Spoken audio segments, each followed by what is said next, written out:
pessoal, tudo bom com vocês? Hoje eu vou fazer a resenha de um livro que eu amei. É um livro que mudou a minha vida, que foi um soco no estômago, mas que foi um soco no estômago de uma forma positiva, porque me trouxe muito conhecimento, assim como todos os livros, né? Eles têm um quê aí, um toque eles trazem alguma coisa positiva pra gente. A gente tem que saber interpretar, obviamente, que é Um Defeito de Cor, da Ana Maria Gonçalves. Esse livro é maravilhoso, gente. Ele é um calhamaço? É um calhamaço. Eu fiz um monte de marcação nele, vocês podem perceber, né? Mas assim, ele é maravilhoso, esse livro é maravilhoso. Não tem o que falar desse livro.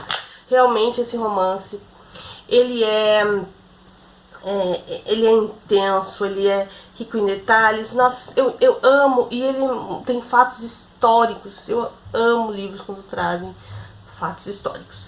Então, antes de mais nada, eu vou pedir meu like, vou pedir que você compartilhe esse vídeo, que você se inscreva no canal se ainda não for inscrito e ative as notificações, hein? Pro YouTube te avisar sempre que tiver vídeo novo. Por favor, hein?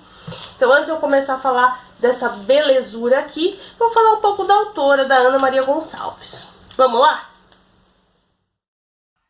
Ana Maria Gonçalves nasceu em 1970 em Ibiá, Minas Gerais.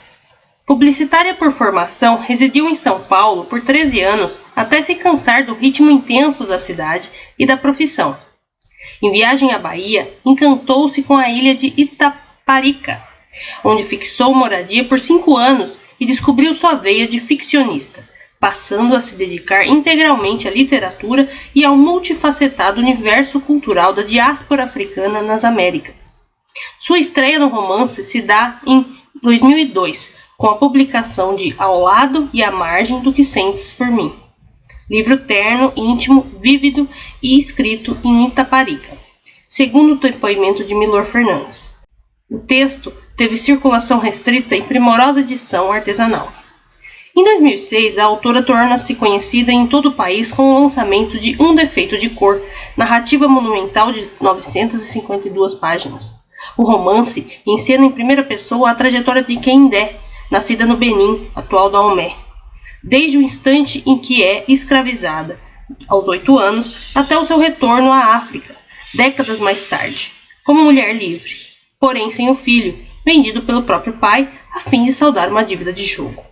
O texto dialoga com o modelo pós-moderno da metaficção historiográfica e remete às biografias de Luísa Marim, celebrada heroína do Levante dos Malês, ocorrido em Salvador em 1835, e do poeta Luiz Gama, líder abolicionista e um dos precursores da literatura negra no Brasil, também vendido como escravo pelo próprio pai.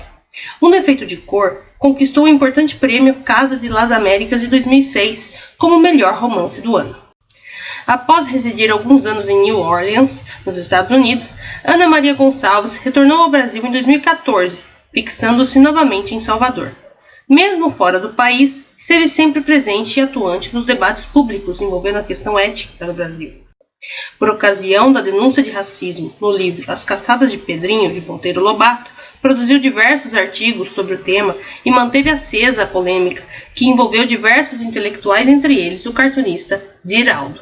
Mais tarde, quando das reações a um comercial de televisão da Caixa Econômica Federal, em que a representação de Machado de Assis era feita por um ator branco, novamente a escritora veio a público e se uniu aos protestos que redundaram num pedido de desculpas da CEF e na produção de outra peça, agora com um ator negro.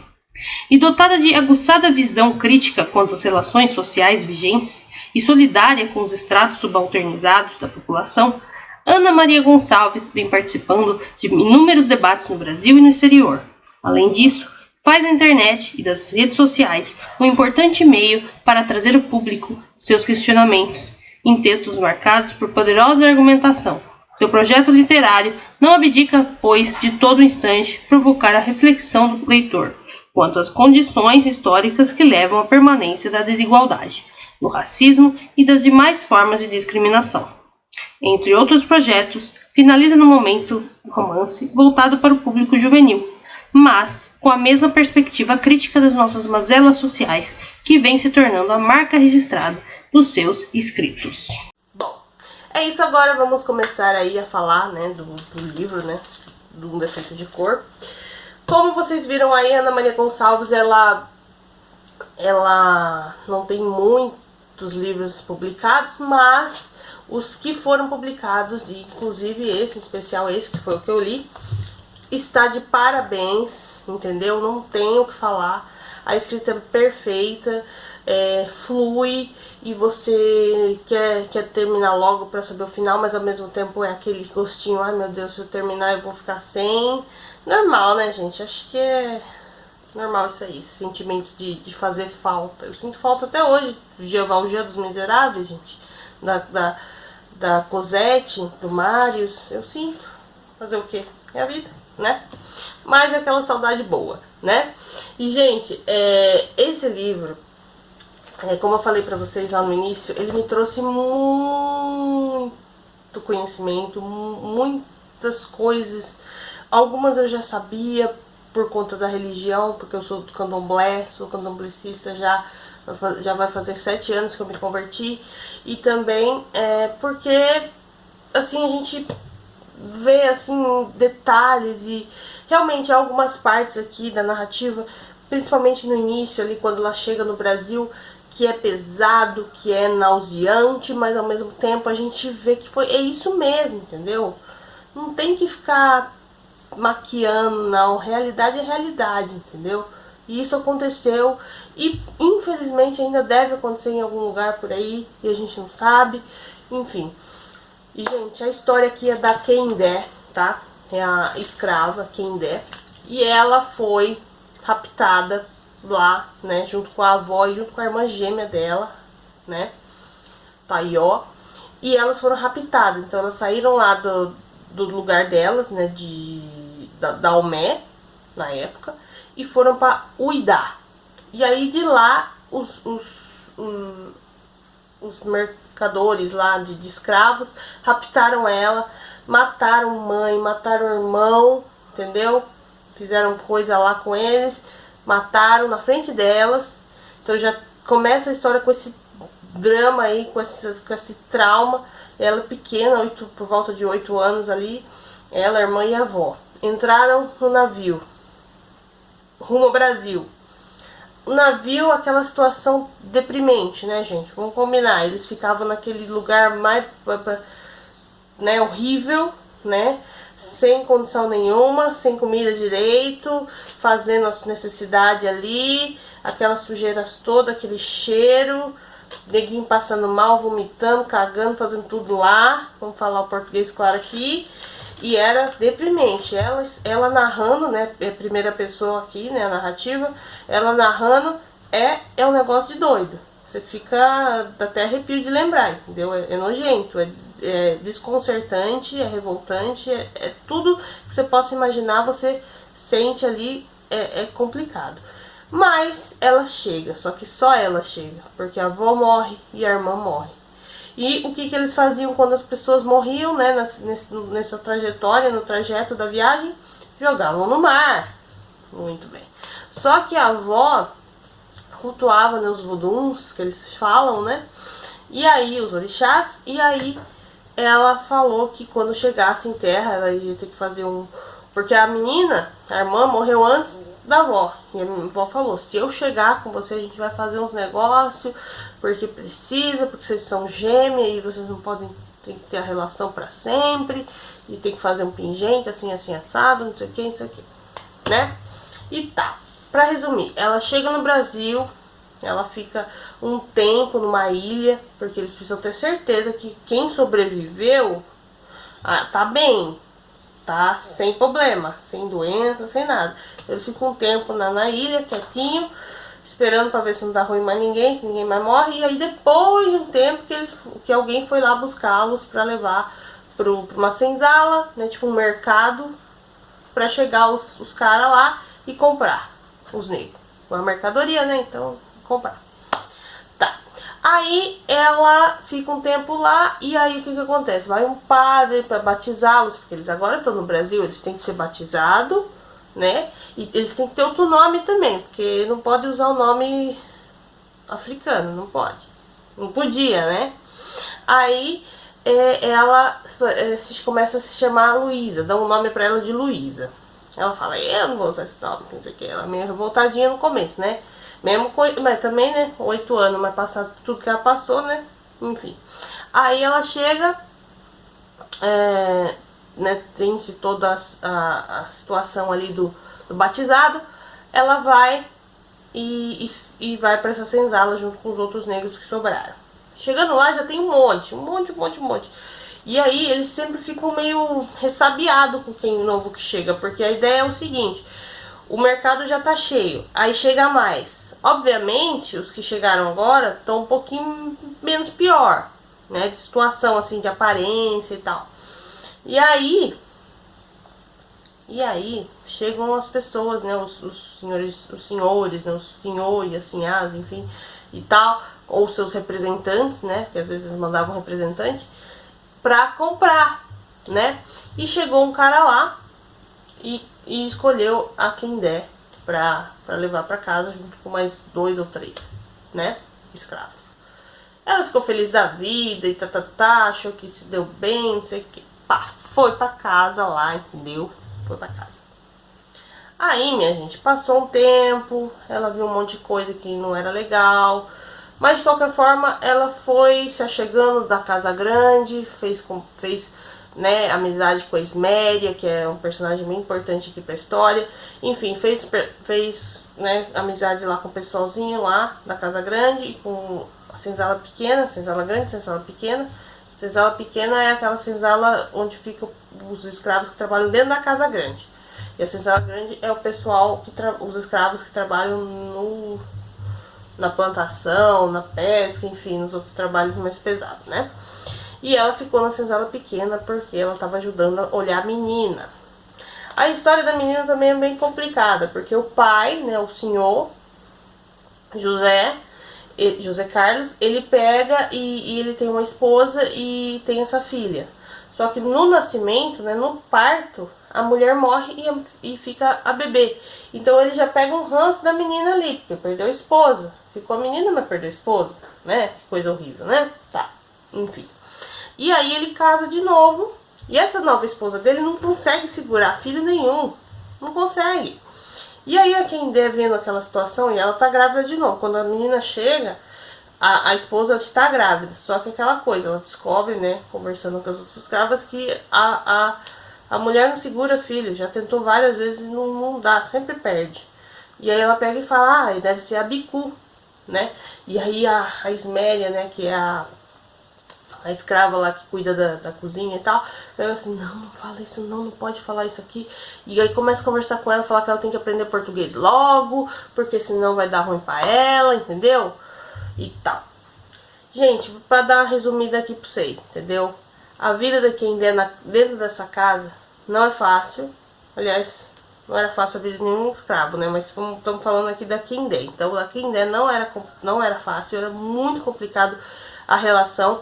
E a patroa dela ficou com raiva dela porque viu ela costurando uma boneca e achou que aquela boneca era tipo um feitiço, uma coisa, entendeu? E de fato, gente, a gente descobre ao longo da narrativa que as escravas tinham raiva dessa sinhá e elas faziam mesmo uns negócios lá para que ela não conseguisse segurar bebê não, entendeu? E de fato, era ruim mesmo. Aí...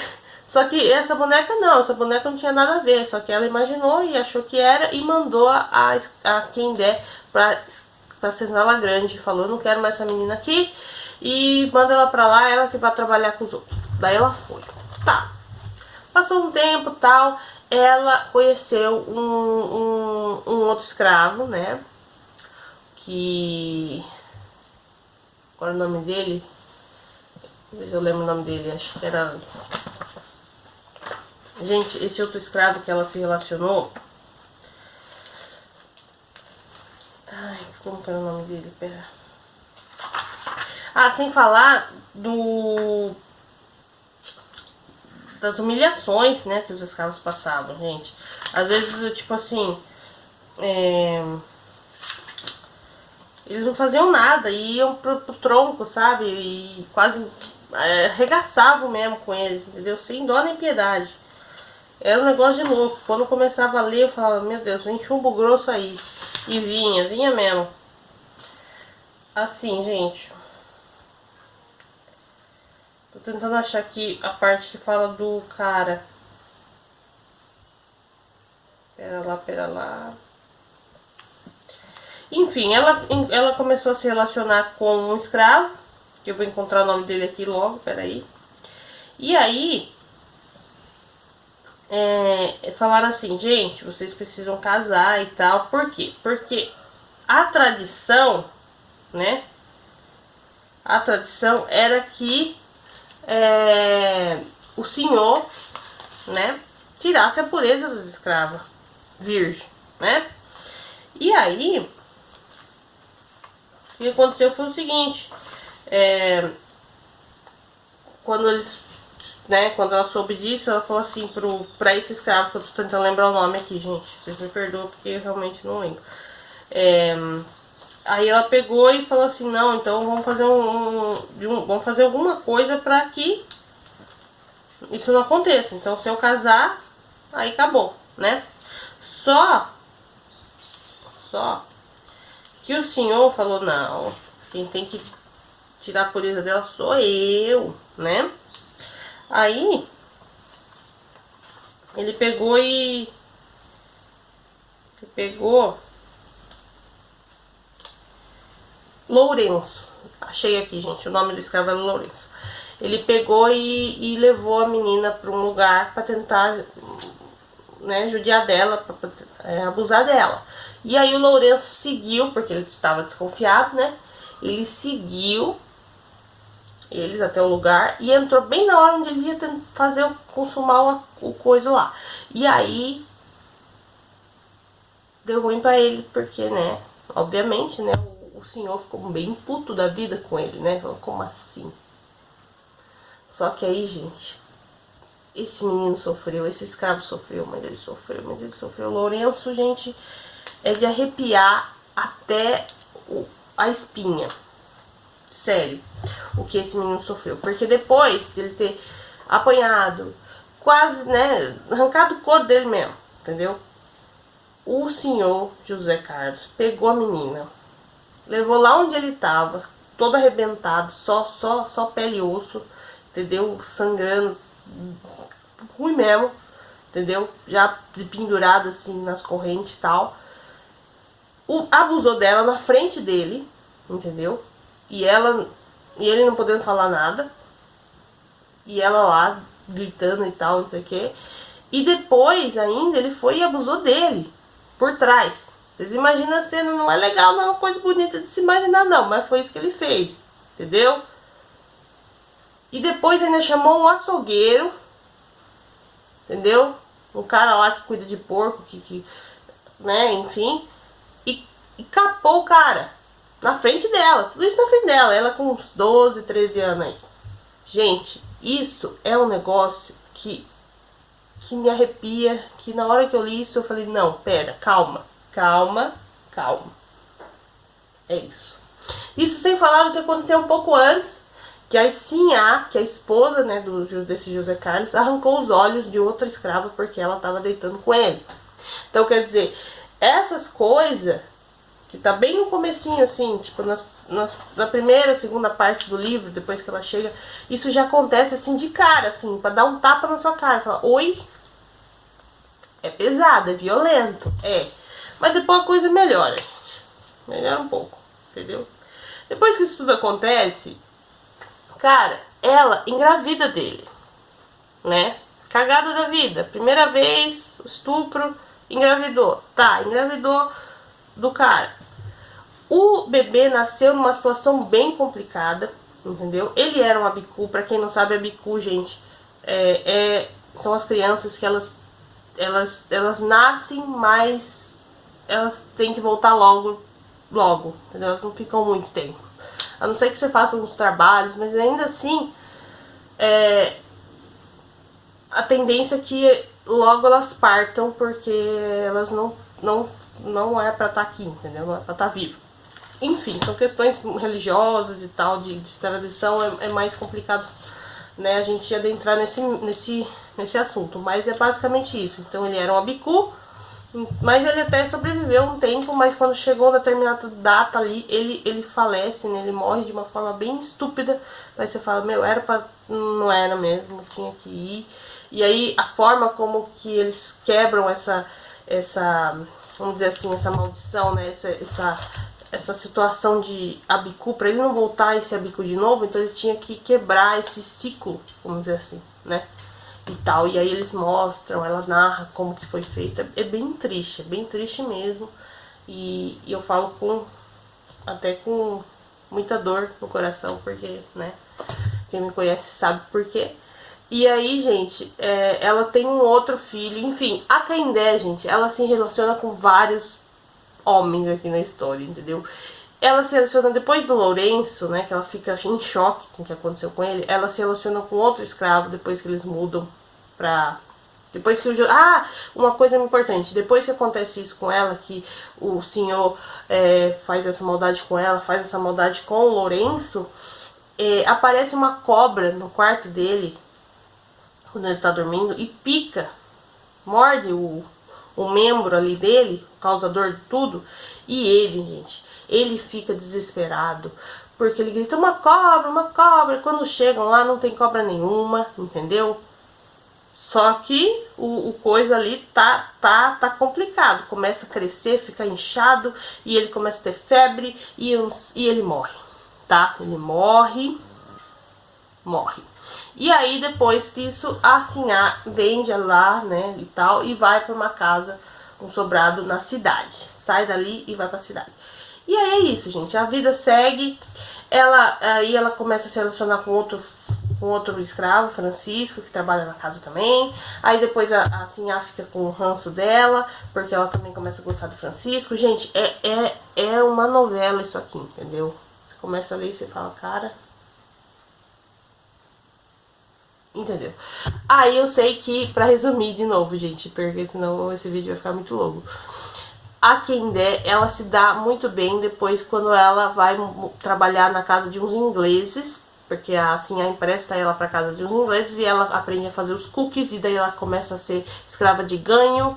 Que escrava de ganho é quando o dono do escravo deixava uma carta permitindo que ele saísse da casa para trabalhar no que ele quisesse, contanto que ele pagasse o que foi acordado, né, ao fim da semana. Então, por exemplo, obviamente que antigamente, né, no século XIX era outro dinheiro, mas vamos falar em real, por exemplo, eu combinei com você que eu pago R$200 para você.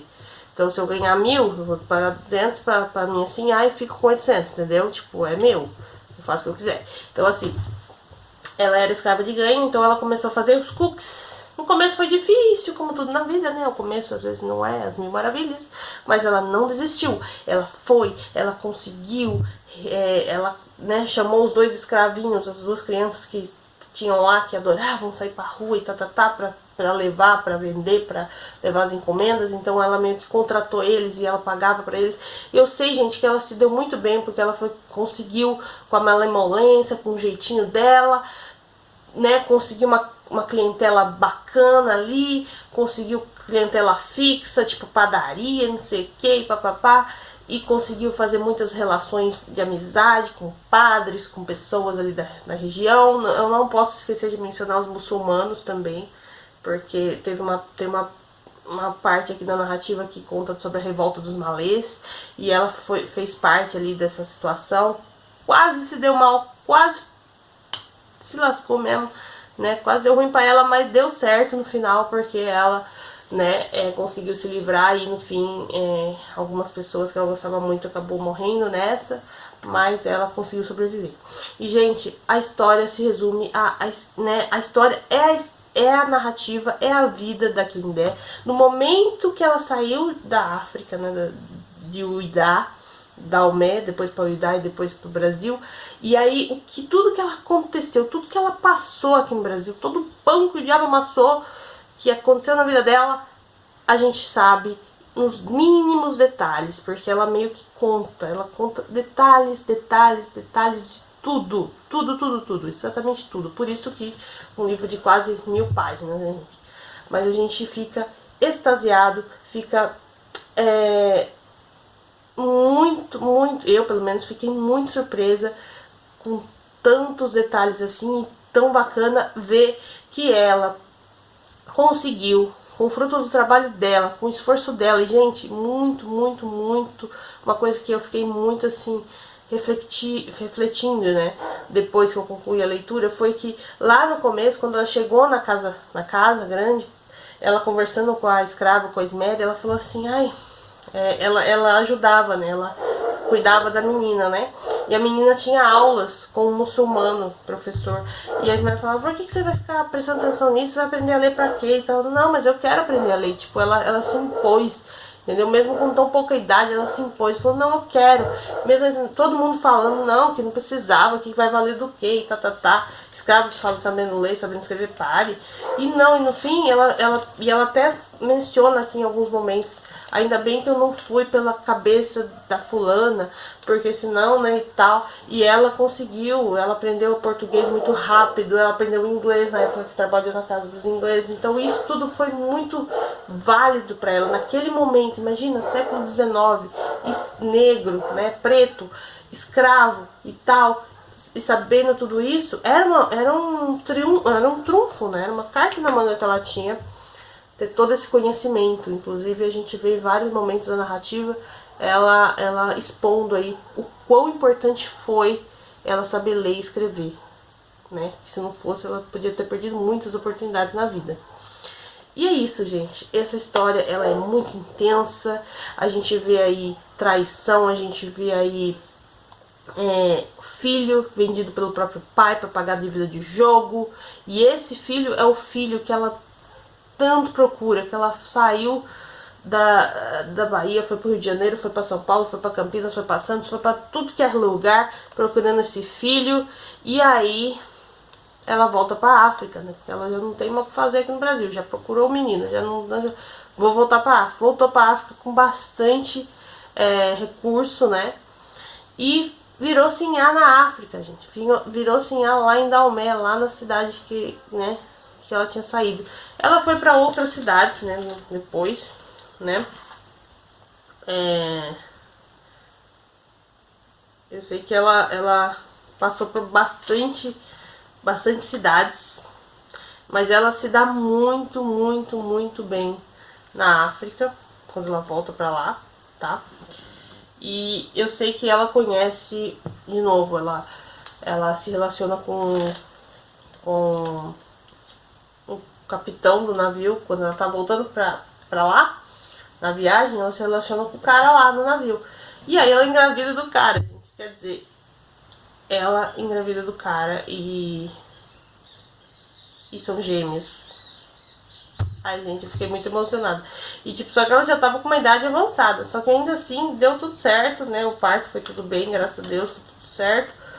E aí a gente vê o crescimento dessas duas crianças, né? Virando adultos, casando. Eles casam no mesmo dia, que foi muito legal também essa parte. Eles casam no mesmo dia.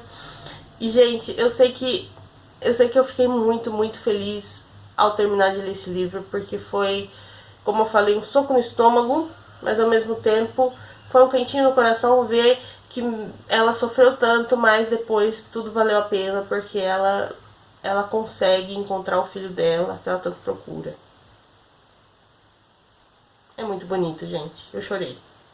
Tenho que confessar que eu chorei muito lendo esse livro. Não chorei, tipo, pra desidratar, entendeu? Mas eu chorei. Tá? Então é isso. Eu espero que vocês tenham algum dia oportunidade de ler essa obra-prima aqui na nossa literatura.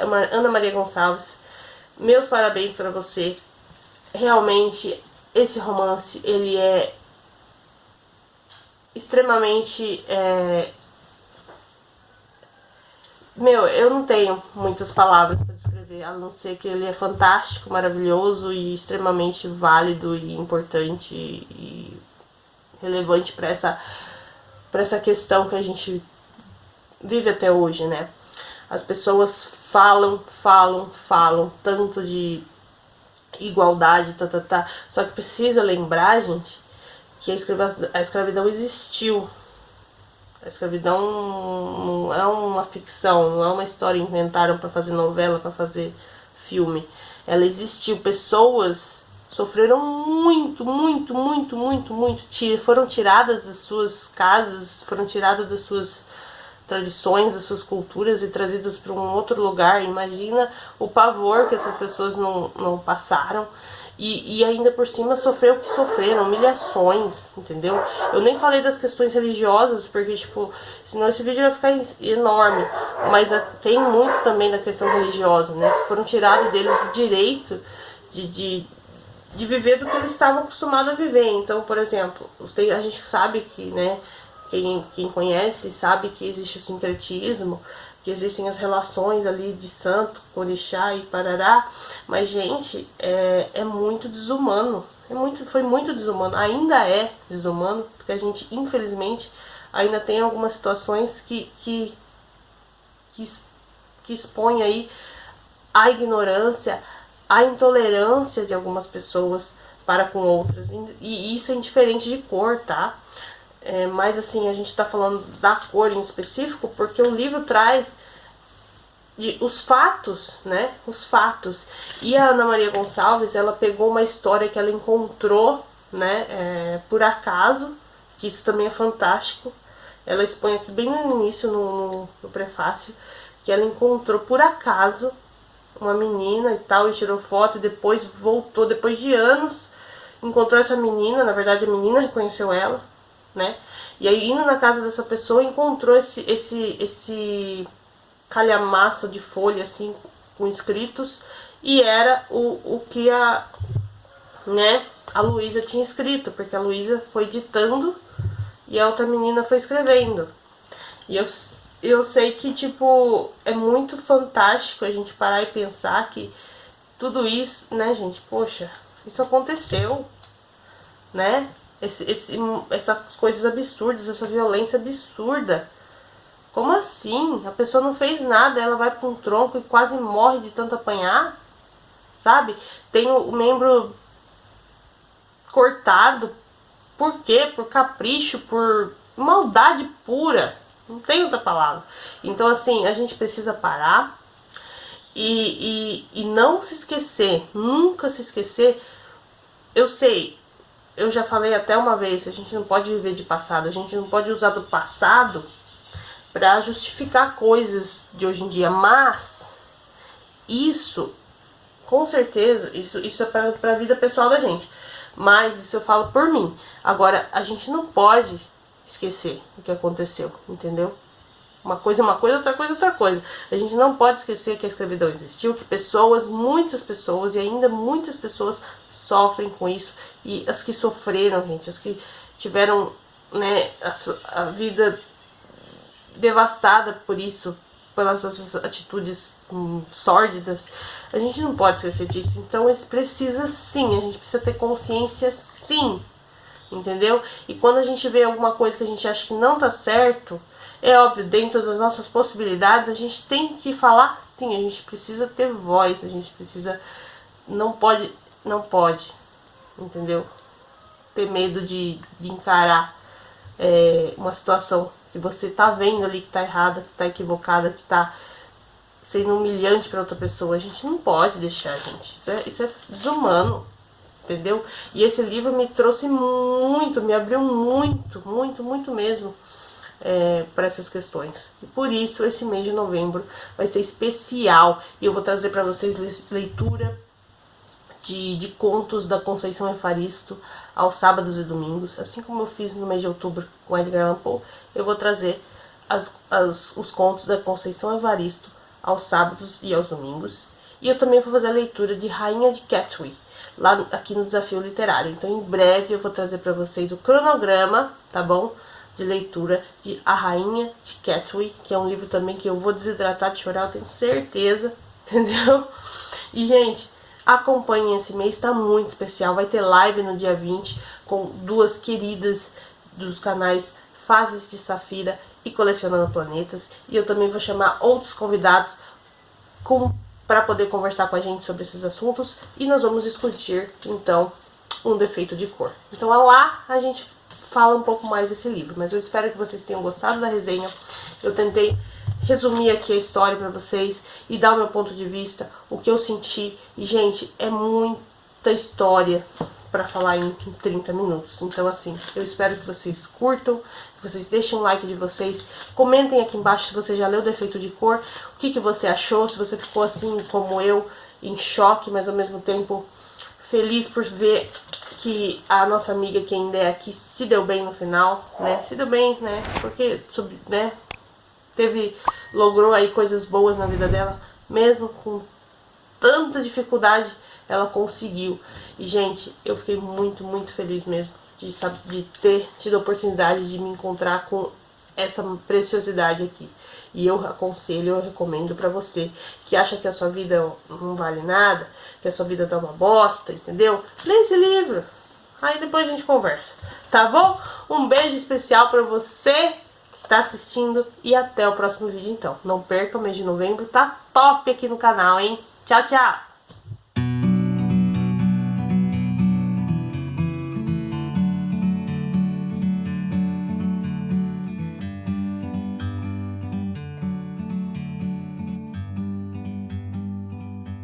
Like a bird on a tree.